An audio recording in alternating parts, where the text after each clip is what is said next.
ముఖ్యంగా తీసుకుంటే అంటే పార్లమెంట్ అభ్యర్థిగా పోటీ చేయబోతున్న మీరు అంటే మళ్ళా కూడా మీరు పార్లమెంట్ అభ్యర్థిగానే వెళ్తారంటున్నారు కదా, ఆ పార్లమెంటు పరిధిలోనే 7 సెగ్మెంట్లలో మీ పరిధిలో 7 సెగ్మెంట్లలోనే అభ్యర్థులతో కావచ్చు ఇన్ఛార్జీలతో కావచ్చు సరైన సఖ్యతలతో మీతో కొంతమంది ఉంటే శ్రీధర్ బాబుతో కొంతమంది ఉన్నారు, ముఖ్యంగా మహిళా అధ్యక్షురాలు నేరెళ్ళ శారదా గారితో కూడా మీకు సరైన సఖ్యత లేదు. ఆమె మీ సొంత జిల్లా మీ సొంత సామాజిక వర్గమైనా కూడా ఆమెతో కూడా మీకు సఖ్యత లేదు, ఆమెతో కూడా పోరు ఉంది అంటున్నారు.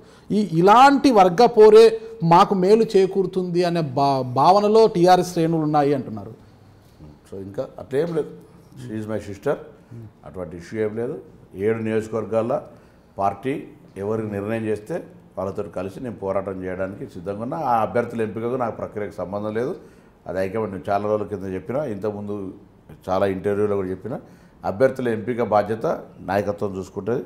నేను అందుకే ఎంతమంది ఆశావాహులు ఉన్నారో వాళ్ళందరిని వేసుకొని ఫీల్డ్ మీద తిరుగుతున్నాం. మీరు ఎవరైనా టికెట్ తీసుకోండి, మనం ఈసారి నాతో పాటుగా ఎమ్మెల్యే క్యాండిడేట్ కూడా గెలవాలి. నేను ఫీల్డ్ మీద అనేక సమస్యల మీద పోరాటం చేస్తూ ఉన్నా. అందరూ కూడా కలిసి వచ్చి పోరాటం చేయాలి, అంతే తప్ప there is no difference with anyone. Ponnam Prabhakar garu కరీంనగర్లో పెద్దగా పోరాటాలు చేయడం లేదు. ఎందుకంటే గంగుల కమలాకర్ అక్కడ సిట్టింగ్ ఎమ్మెల్యే గంగుల కమలాకర్ గారు ఆయన క్లాస్మేట్స్ కావడంతోనే ఒక ఒప్పందం ప్రకారం పోతున్నారు. ఈ ఉద్యమాలు అలాంటివి లేకుండా దిలవంగానే ఎంతో చారిత్రాత్మకంగా పేరెన్నిక గల కరీంనగర్ ఆర్ట్స్ కళాశాలను కూల్చివేస్తున్నా కూడా ఆయన ఉద్యమాలు చేయలేకపోయారు. కరీంనగర్ రోడ్ల పరిస్థితి అధ్వాన్నంగా ఉన్నా కూడా ఆయన పట్టించుకోవట్లేదు. ఎందుకంటే గంగుల కమలాకర్కు ఈయనకున్న మధ్య ఒప్పందమే కారణము అంటున్నారు. ఇప్పుడు రాజకీయంగా చెప్తే కదా ఏం ఒప్పందాలు ఉన్నాయని ఒక పర్సెప్షన్. నేను కరీంనగర్ జిల్లాలో ముఖ్యమంత్రి హామీ ఇచ్చిన మెడికల్ కాలేజ్ కొరకు ప్రోగ్రాం చేసినాం, అమర నిరాహార దీక్ష చేసిన.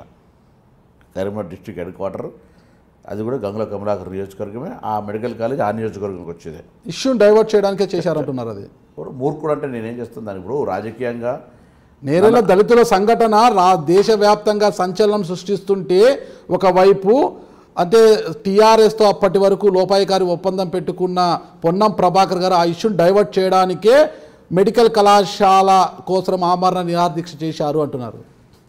నేరేళ్ల సంఘటన జూలైలో జరిగింది. జూలై దాదాపు 20 తారీఖు ఇప్పుడు వర్కింగ్ ప్రెసిడెంట్ గారు కరీంనగర్కి వచ్చినారు. దాని తర్వాత జిల్లా ఎస్సీసీఎల్ రాష్ట్ర ఎస్సీసీఎల్ అధ్యక్షుడు కరీంనగర్లో ఉంటారు. వీళ్ళంతా బెంగళూరులో జరిగిన ఒక ఇంటర్నేషనల్ కాన్ఫరెన్స్కి వెళ్ళినారు. తర్వాత మీరా కుమారి గారు వచ్చినారు. మీరా కుమారి గారు వచ్చిన తర్వాత నేను నిరాహార దీక్ష చేసిన సందర్భంగా ఆల్ ఇండియా కాంగ్రెస్ కమిటీ కానీ స్టేట్ కాంగ్రెస్ కమిటీ కానీ డిస్ట్రిక్ట్ కాంగ్రెస్ కమిటీ కానీ ఏదైనా పిలుపు ఇచ్చి ఉంటే నేరెళ్ళ ఇష్యూ మీద నేను డైవర్ట్ చేసినట్టు.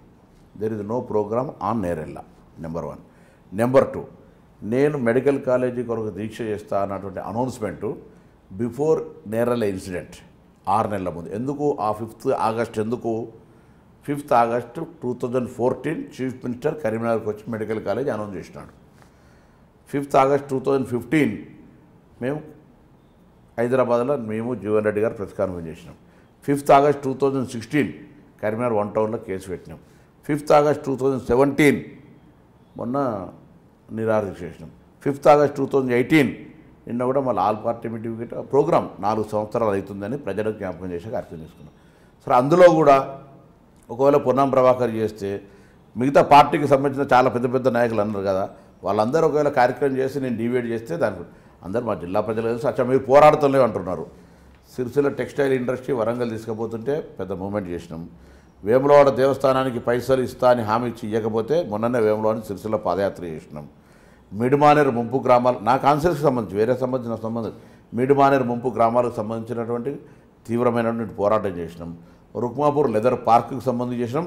అక్కడ ఒక సోషల్ వెల్ఫేర్ స్కూల్ ఉంటే దాన్ని సైనిక్ స్కూల్ శాంక్షన్ చేసామని పాలాభిషేకాలు చేసుకుంటే సైనిక్ స్కూల్ మా దగ్గర ఇస్తామని చెప్పి వాగ్దానం చేసిన వాళ్ళు ఇవ్వలే, రాలేదు. ఇంకెక్కడికో పోతుందంటే దాని మీద వట్టిగానే ప్రజలను భ్రమ పెట్టాలని అట్టి సోషల్ వెల్ఫేర్ రెసిడెన్షియల్ స్కూల్ను ఇది సైనిక్ స్కూల్ అని అనౌన్స్ చేస్తే డాక్యుమెంట్ అంతా తీసి బయట పెట్టి మాట్లాడినాం. మెడికల్ కాలేజీకి చెప్పినాం. దాని తర్వాత కరీంనగర్కి సంబంధించి రోడ్లు బొంగలు పడ్డప్పుడు కానీ అనేక సందర్భాల్లో కూడా కార్యక్రమాలు చేసినాం. మానకొండలో నేదునూరు ఫ్యాక్టరీకి సంబంధించి చేసినాం. హుస్నాబాద్లో గౌరవేలి గండిపల్లి రిజర్వాయర్ చేసినాం. హుజురాబాద్ సాక్షాత్ ఈటల రాజేందర్ కాన్స్టిట్యూన్సీలో జమ్మిగూడలో వాటర్ లెవెల్ ప్రోగ్రాం చేసినాం.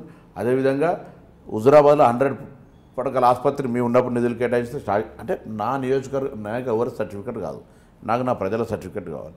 తప్పకుండా నేను ఎవరన్నా మీరు ఇలా అడగండి, ఇంక్లూడింగ్ టీఆర్ఎస్ కాదు, ఎవరన్నా ఏమి చేసినా ఒక కోణం, తెరపై ఒక కోణం ఉన్నా తెర వెనుక మరో కోణం ఉంటుంది. మెడికల్ కాలేజ్ విషయంలో అంటే నేరల అంశాన్ని డైవర్ట్ చేసినా కానీ మానుకొండూరులో ఒక గ్రానైట్ కూడా మీకు బినామీ పేరుతో అంటే మీ బినామీకి గిఫ్ట్గా ఇచ్చారు. నేను ఇప్పుడు కూడా నేను రాజకీయాలకు తప్పుకుంటా మూర్ఖుడు. Yes my brother having a granite. అది 2009 కంటే ముందు ఎన్ఓసి ఇస్తే దానికి సంబంధించిన ముచ్చట మాట్లాడితే నేనేం చెప్పాలి? ఎవడో ఇప్పుడు రాజకీయంగా నా మీద ఏం దెర్ ఇస్ నో ఎలిగేషన్, ఏదో ఒకటి మాట్లాడాలి, దాన్ని ప్రూవ్ చేయమని చెప్తున్నా.